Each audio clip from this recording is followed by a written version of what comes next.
It's the Political Dead Duck Kids, August 16, 2009. And this one is going out to unmanned vehicles convention. Now you got to realize that in the military there are more pilots for, officially this year now, there's more pilots for unmanned vehicles than there are actual pilots for fighter aircraft. So that means we have seen a serious shift in war tactics, where we're desensitized through video games, and we're recruiting those kids to use real video games for real murder, and unconstitutional murder at that. So because we've always known that pilots can't appreciate the true nature of what they're doing. They go home, they go to clubs, they go dancing. They don't go home and cry and sob for the souls and the innocents.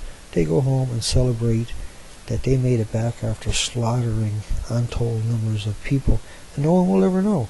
They will never know exactly how many people they killed, and they certainly won't understand long-term damage, psychological damage, ripped up families, orphanages, that they created, and they don't have no remorse. They're indoctrinated and brainwashed to think that what they're doing is a patriotic thing. They don't look at the other side of it. They're not allowed to look at the other side of it. They're not allowed to engage in a debate about it. That was our responsibility, and we certainly abrogated that responsibility. The scariest part of the future was always going to be robotics, and I never dreamt I would see a day when robotics was going to be implemented on a scale where robotic airplanes, drones, were going to be more pilots than actual real planes. I never dreamt I would live to see that day, and yet that day is now here. I mean, that is such a significant shift in tactics that it's absolutely frightening. It's absolutely frightening.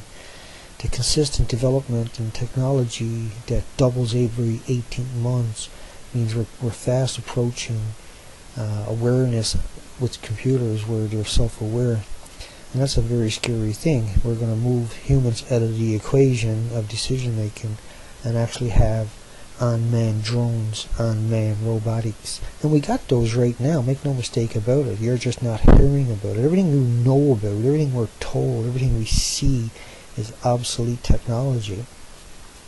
We got to put more focus and more pressure on this new tactic that is becoming the forefront, and certainly is the ultimate future for military controllers, because they don't have to rationalize to a robot to kill, or sometimes they might have to rationalize to other people. You know what I mean? That propaganda, indoctrination, and everything else that conditions a human to go out and kill other humans without no debate is frightening enough. But to use robotics is very, very, very, very worrying. We need to worry about this now, not later. Okay, robotics is not a game. This is not a game. They can mass produce these things.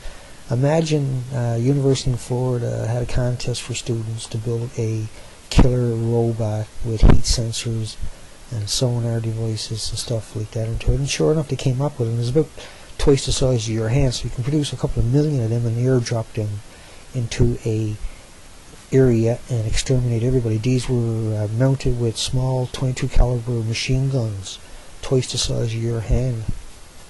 It can detect a human. It could detect whether it was friend or foe, but that its design was to be dropped into a kill zone where it killed anything that moved. This is very scary when you start giving these robotics awareness of each other. When one is under attack, 1,000 robots will swoop in and kill whatever was attacking it. This is ultimate control over society. It's a very frightening ordeal. I'm very, very concerned. I always have been. But to see the actual shift where there is more pilots flying drones, now they're not true pilots, but there's more of them graduating than there is pilots. There's more of these things in the air than there is human pilots. I think we have a lot of concerns, and I'm not even touching into the robotics that they're using full time in wars. I think it's 14,000 land robots that they're using in wars. These are worrying times, folks. It's worrying times. It's the political dead duck. Says the United States military reliance on unmanned vehicles is growing at an alarming rate. For the very first time, the United States Air Force will graduate more unmanned system pilots than they will manned pilots. This is a telling sign that this is where the future is. It's with unmanned systems. One of those systems was created by iRobot, a leading manufacturer in land-based robotics. What I have in my hand right here is just a simple game-style hand controller. The soldiers are training on these all the time already in their downtime, so going to this was very simple. It may look like FAO Schwartz, but these automated vehicles are more than just toys.